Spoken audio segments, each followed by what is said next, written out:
A very good morning to all our Sports Today family members, and we have got action-packed cricket in addition to the FIFA World Cup build-up.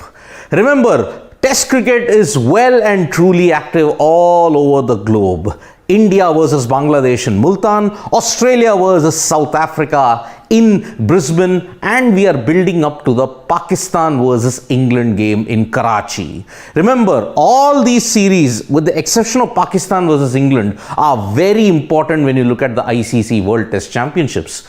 But before I can get to the Test cricket bit, I will talk about a bit about the Pakistan Super League. Yes, the Pakistan Super League draft was held and there was plenty of action with players going to different franchises. But even before they started, there was a major issue. No lights, no mic. The Pakistan Super League draft opening ceremony was marred with absolute chaos. The tweet highlighted, no light, no mic. The production team has made a blunder in the draft ceremony of the PSL 8. Ramiz Raja was seen speaking with no mic. It was in total darkness. Just these silhouettes there. If the Pakistan Super League wants to be one of the greatest leagues in the world, as many of the Pakistani players are claiming it to be, I'm sorry they have not gotten off to a bright start indeed, because it's dark, without any mics, basics. Production company had to at least do the basics. That didn't happen. So the Pakistan Super League draft ceremony started in darkness but ended with light, with plenty of chaos. Naseem Shah's inclusion, Roman Powell, David Miller, Imran Tahir, Moeen Ali, all these players went to the Pakistan Super League and have gotten big money from it. One hopes that the Pakistan Super League can begin well, unlike the chaos that has engulfed this opening draft ceremony. Pakistan better shape up.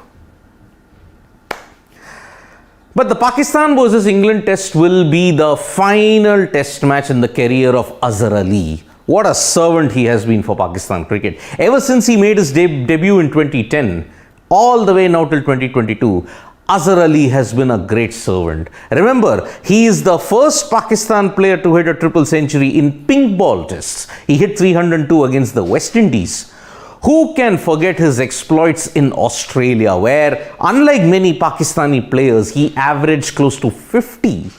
205 in Melbourne, 3 days of rain, yet Pakistan managed to lose.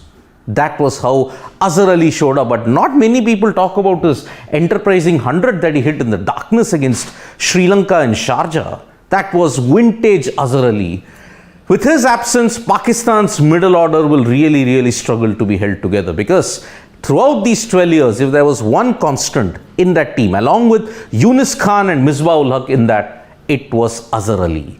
So it is very sad that Azhar Ali will not play 100 tests, but I guess he called his time, and the Karachi test will be his last. Pakistan will be hoping that he gets a fitting farewell. But England could be pondering a major historic inclusion. Rehan Ahmed, the young leg spinner, could make his debut in the Karachi test. Remember, there have been some very good things said for Rehan Ahmed, including from the late great Shane Warne, in which he said he's got the talent, he's got the potential, he can do good. One hopes that Rehan Ahmed can step up and deliver for England, because England really need a class spinner. Jack Leach is there, he's been holding on, but if England can get a great leg spinner in their fray, then they are sorted. Just retire. That is what Henry Thornton had to say after a very historic Big Bash League encounter between Adelaide Strikers and the Sydney Thunder. Henry Thornton picked 5 for 3. And guess what? Sydney Thunder were bowled out for 15 in the Big Bash League. 1-5. In the chase of 140 against the Adelaide Strikers, Sydney Thunder lost by 124 runs because they were bundled out for 15. Brendan Doggett, he has had a story to tell for his grandchildren when he grows old. He will say, I once top scored for my team batting at number 10 because the highest score in that Sydney Thunder side was 4. The next best, Riley Russo and extras with 3. Brilliant catching from the Adelaide strikers. Not a single player reached double digits. 5 ducks.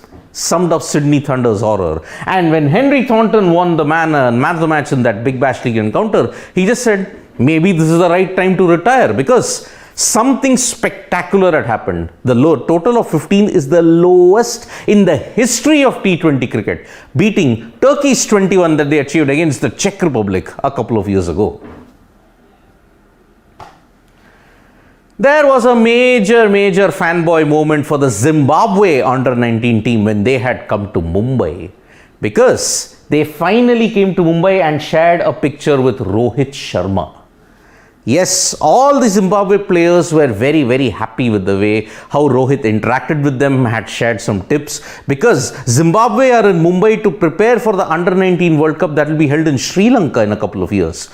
Lalchand Rajput, the manager there, is saying, okay, it is time that Zimbabwe players get acclimatized to Mumbai's weather. So that is why they had gotten the boys here to just acclimatize to the conditions, to know what it is like playing in Sri Lanka. So it was a fanboy moment for these bunch of young Zimbabwe guys.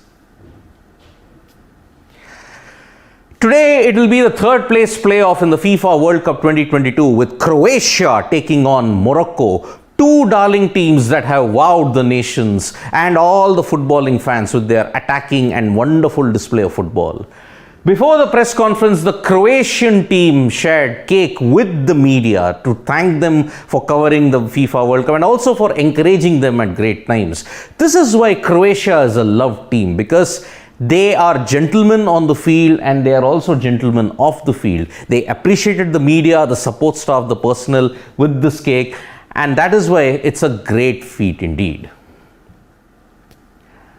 Well, Morocco, the Atlas Lions, their marvelous run was halted when they lost 2-0 to France. But if they beat Croatia today, they will finish third, which itself will be a massive moment when it comes to African football. Because remember, Morocco have already created history. Now it's a chance to ensure that they end on the ultimate high, but it will not be easy against Croatia. So today, the third place playoff will happen. Croatia versus Morocco. Whoever finishes third, according to Croatian players and Moroccan players, they will be immortal heroes in their homeland. But all eyes will be on France versus Argentina tomorrow, the grand final, because Messi versus Mbappe. If Messi wins the World Cup, the GOAT debate is sealed. But if Mbappe wins the World Cup, he may now be termed as the new greatest of all time. And the scary thing is, he's only 22. And imagine the potential that Mbappe could have. He could rewrite the record books. He could rewrite the history books. Messi and Ronaldo could be in danger of ending up as a footnote. But Kylian Mbappe, if he wins the World Cup, it will be spectacular indeed. But Lionel Messi, his date with destiny is December 18th. If he wins it, 36 years of pain end for Argentina. And finally, Messi will have the one trophy that he always wanted, and that's the World Cup. But heading into the World Cup final, all eyes are also on one more French player, and that is Karim Benzema. Karim Benzema had raised speculations when he had resumed training, and was speculated that he could come back for the final. There were concerns. Didier Deschamps, the manager, said, I am tight-lipped about it, I am not going to say anything about it. In an Instagram session that Karim Benzema had, when one individual asked him about whether he's going to play the World Cup final, he just had one particular answer for that, and he said, I don't care. Does that mean Karim Benzema is not interested in playing in the final? Does that mean that all the stories about him, he's just not interested? It is a very interesting comment as to why he said this, because there are speculations that Benzema does not get on well with Deschamps. Benzema does not get along well with a lot of players in the French team. There are a lot of reports which have never been verified. But if that is the case, then it's a big statement by the Ballon d'Or winner. Club over country. Well, that will be a very interesting take. So cricket and football are both in full flow. Cricket, we are building up towards the Boxing Day and New Year period, and We are also going to have an auction in the middle. Remember, the IPL auction will be there on 23rd. But all eyes will be on the FIFA World Cup. Just 2 more games remaining. The third place playoff is happening today. But the grandest game, the biggest game on planet Earth will be played on December 18th. France versus Argentina. This clash indeed bills the FIFA World Cup 2022 as the greatest show on the planet. Thank you so much, folks, for joining us for this live. We'll be back with more updates from sports today. Press the like, comment and share button. We are also on Facebook, Twitter and Instagram. Thank you.